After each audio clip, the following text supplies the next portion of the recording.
There are seasons in life that do not feel like seasons. They feel permanent. Like the particular weight you have been carrying has stopped being something that arrived and become something that simply is, a fixed feature of your daily existence rather than a temporary condition passing through it. The exhaustion stops registering as exhaustion. The heaviness stops feeling unusual. And somewhere in that adaptation, you begin to lose the memory of what it felt like to move through a day without it. This message is for that specific place. The place where the weight has become so familiar it stopped feeling like weight. Because what you have normalized is not normal. And what you have accepted as permanent is not permanent. The season you are in has an end.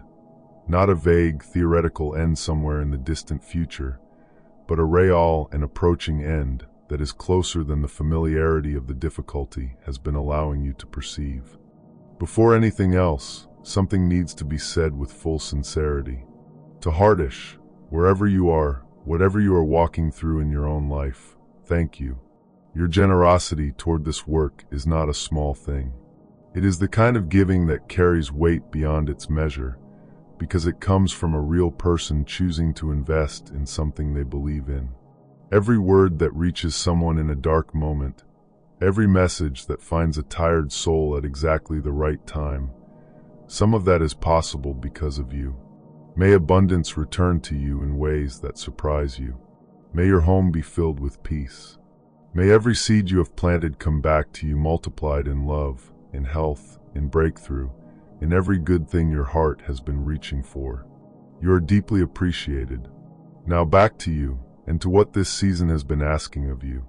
There is a specific kind of faith that gets forged in long seasons of waiting that cannot be produced any other way. It is not the faith of someone who has never seriously doubted. It is the faith of someone who has doubted and kept going anyway, who has prayed without feeling heard and kept praying, who has trusted without visible confirmation and kept trusting, not because it felt natural, but because something deeper than feeling refused to let go entirely. That faith is in you right now, quieter than you would like it to be perhaps, less certain of itself than it was before the season got long, but present, still choosing, still refusing at the deepest level to be completely finished with what it knows is real. That refusal is everything. It is the whole testimony in seed form, the thing that, when the season turns, becomes the evidence that what carried you through was not your own strength alone, because your own strength would have run out long ago. What remained when your strength ran out is what has been carrying you since.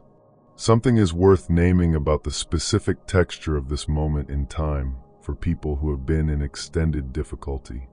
There is a convergence happening, not randomly, not coincidentally, where what has been built in the interior through the preparation and what has been prepared in the unseen realm are beginning to find each other. The formation that the difficulty produced and the thing that was being held until the formation was sufficient are moving toward the same point. That convergence does not happen on a schedule you can read from where you are standing.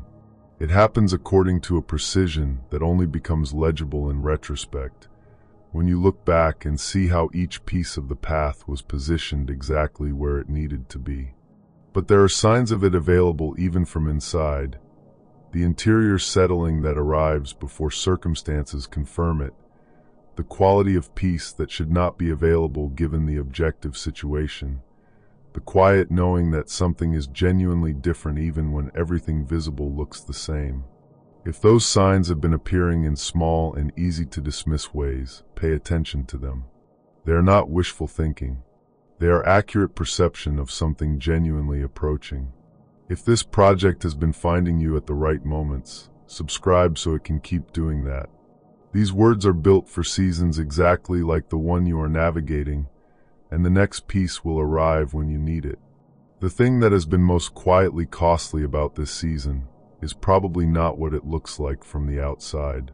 From the outside, the difficulty might look primarily circumstantial, the specific situations that are unresolved, the specific things that have not yet come through. But the deeper cost is interior. It is the cost of maintaining hope in a season that consistently provides more evidence against it than for it. The cost of continuing to believe in something good when the evidence keeps accumulating on the other side. The cost of keeping your heart open when closing it would have been so much easier and so much safer. That cost has been real, and it has produced something real in return. The specific quality of a person whose hope has survived genuine testing. That is not a small thing to carry. Most people, when hope is tested long enough and severely enough, quietly close. Not all at once. Gradually, in small protective movements, the aperture narrows until very little can get in and very little can get out. The self-protection is reasonable. The cost of it is the full life the closed person can no longer receive. You have not fully closed. That is worth acknowledging. Through everything this season has put your hope through, something in you has remained genuinely open.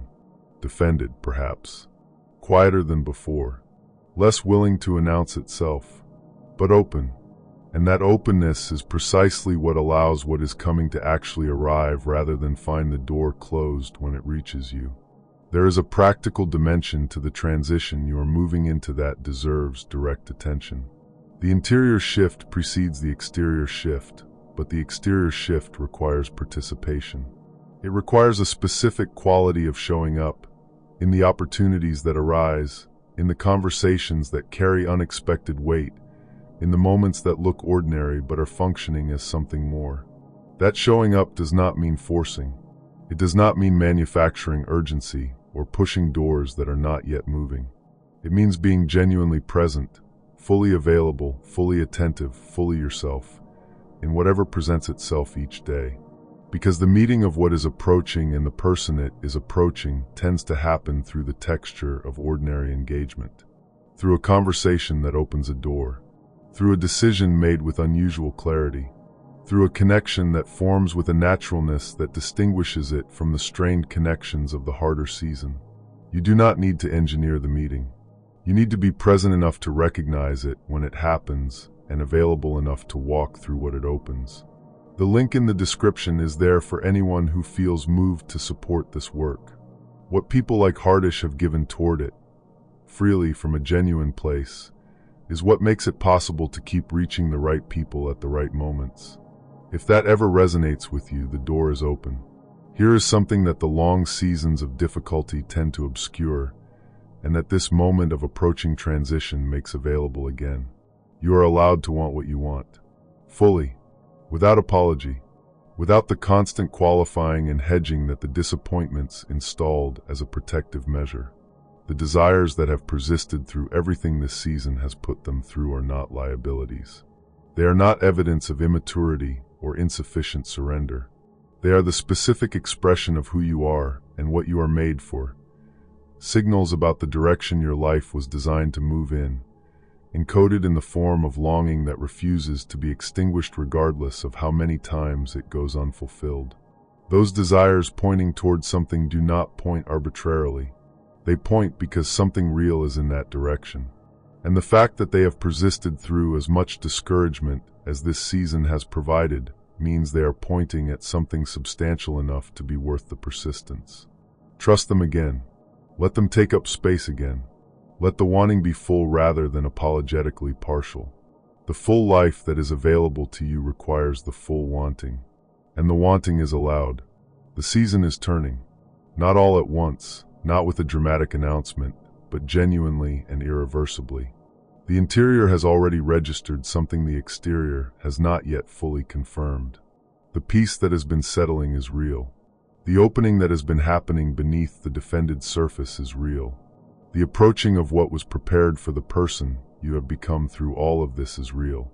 Receive it, without the bracing, without the protection against another potential disappointment, with the genuine, costly, beautiful openness of someone who has decided that what is coming is worth being fully available for. The weight is lifting, the season is completing, and what follows it has been worth every moment of the carrying.